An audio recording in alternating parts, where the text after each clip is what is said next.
Hi, this is Laura, AKPC. Thank you for continuing with us on this journey. Today we're going to be continuing our study in the book of Genesis. So let's jump in. The male domination of women is portrayed in the book of Genesis as a direct consequence of humanity's first sin.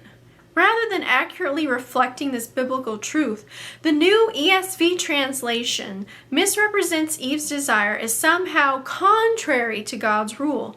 She is made to appear resistant to what is portrayed as Adam's divinely ordained authority.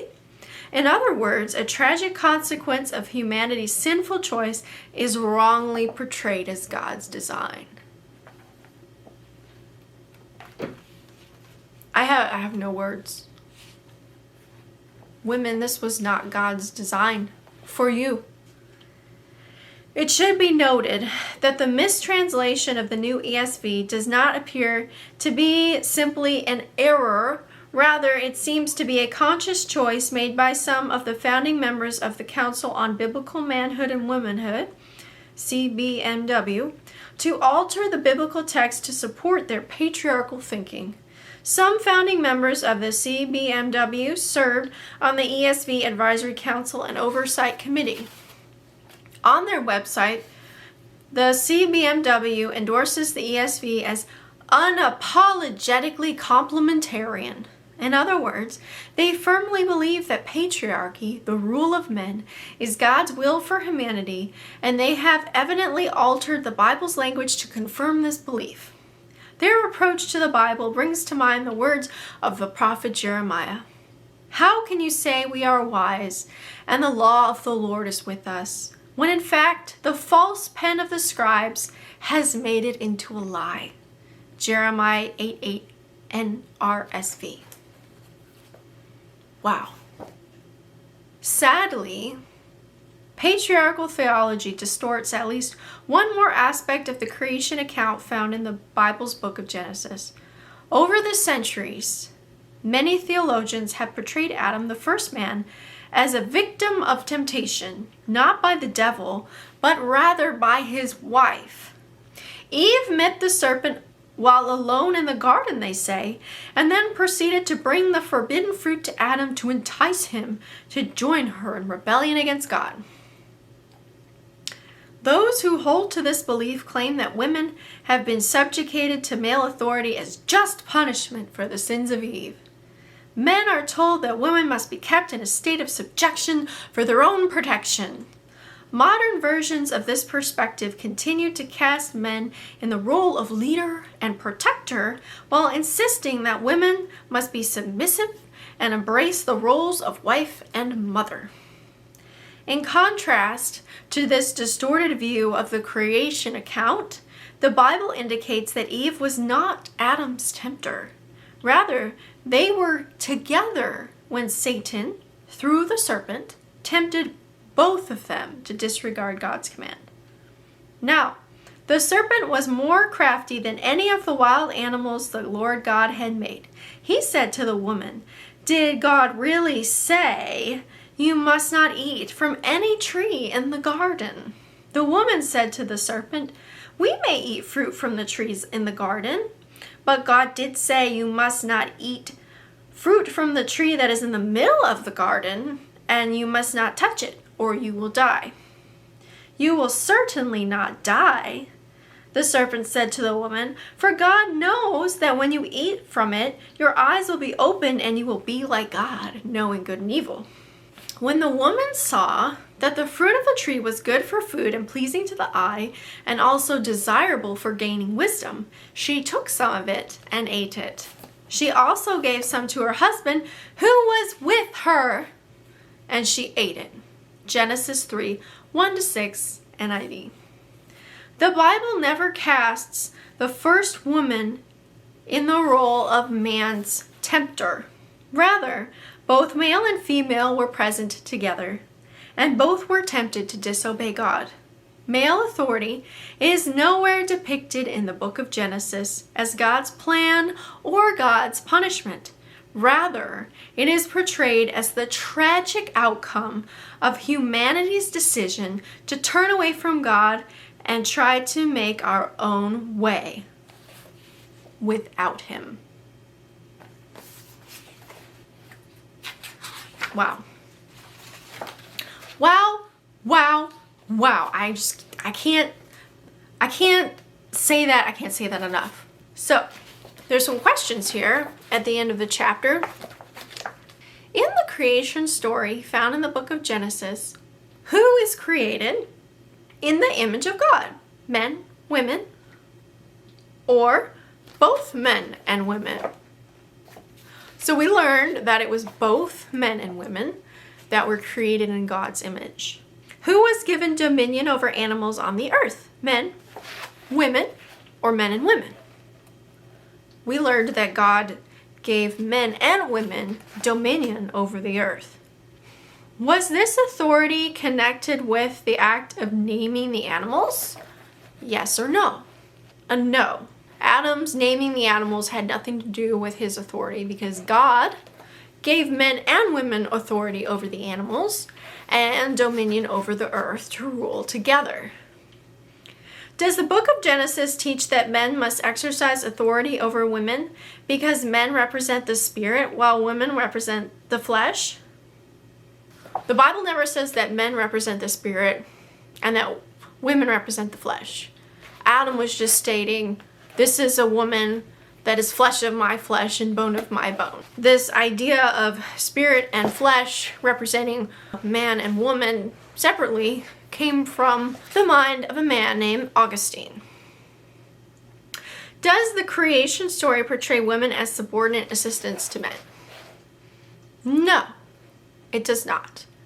It actually portrays women as a powerful helper, one who was supposed to assist in ruling together with Adam. She's given the same name Ezer as God is given when God came to the rescue of Israel. So women, in a sense, could be said to be a rescuer of man. When God created Adam, he said it's not good. It is not good for man to be alone. He needs someone like him. And so, in a sense, woman was created as an Ezer, as a helper, as a rescuer, and men and women were to rule together. They needed each other.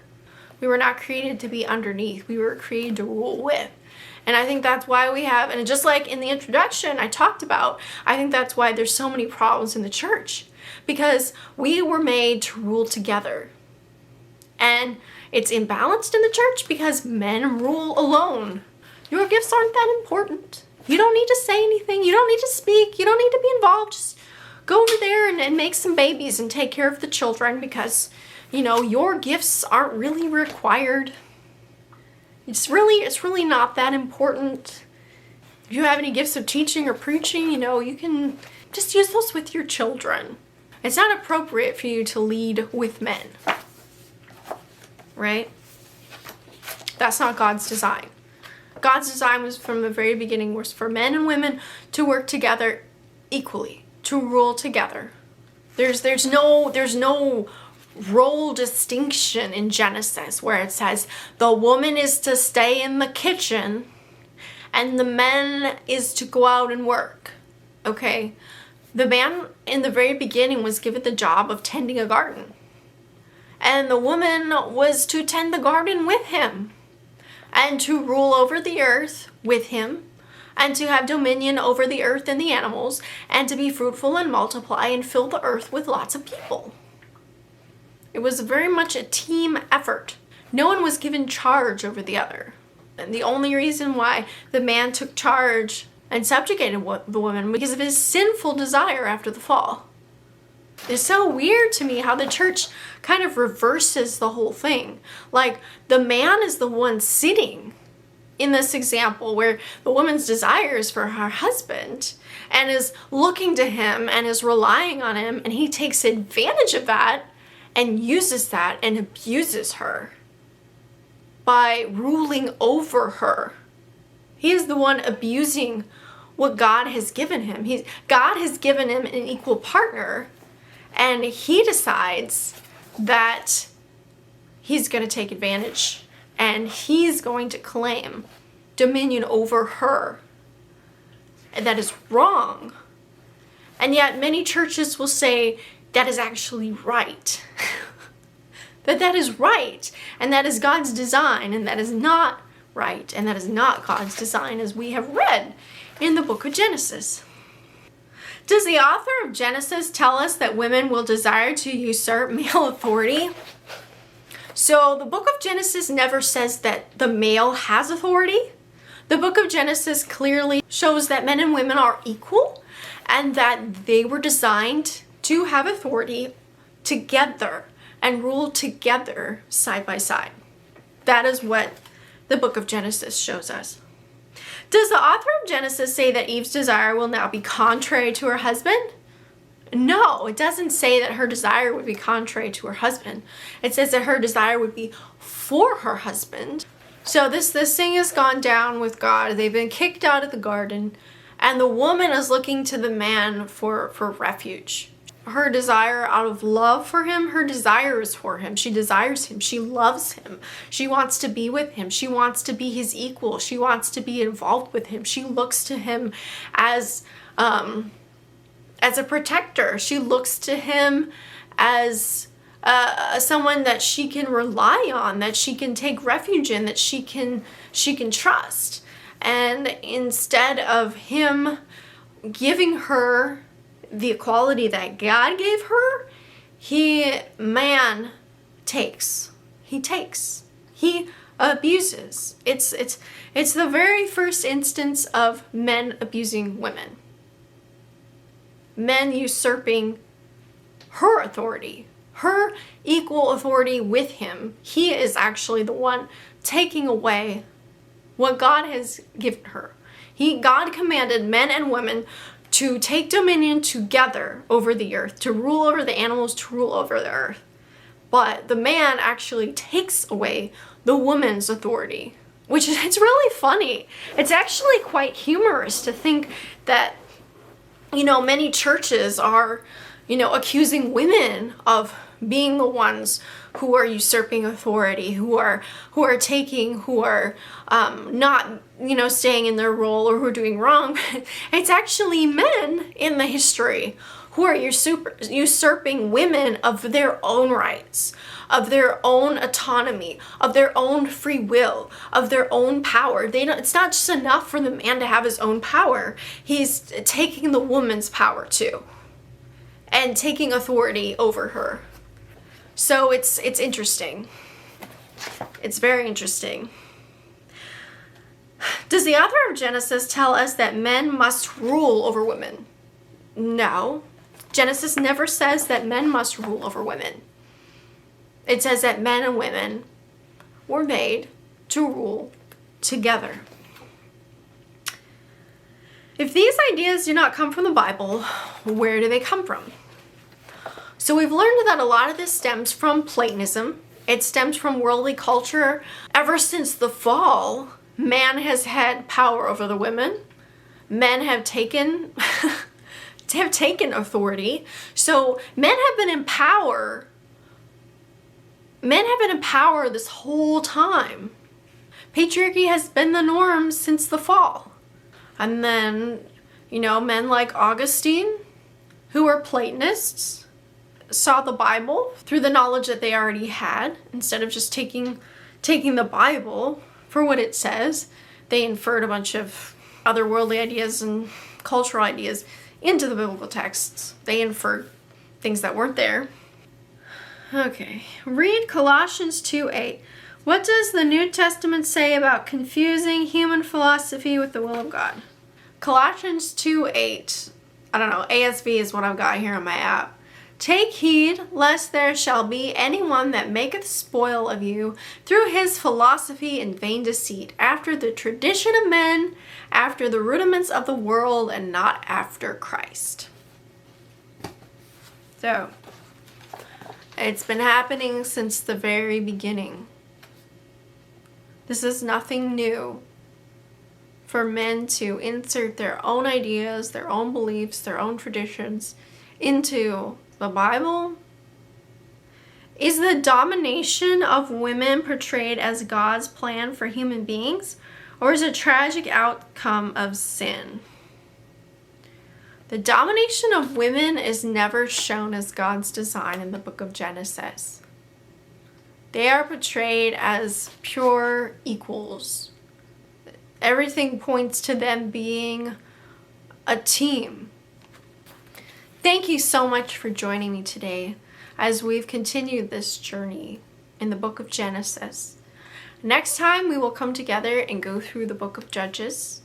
Please like this, subscribe, click the bell so you can get notifications, share this with everyone you know so that this message can be made known to everyone, especially women out there who need to find freedom and who need to escape from the bondage that's been placed on them.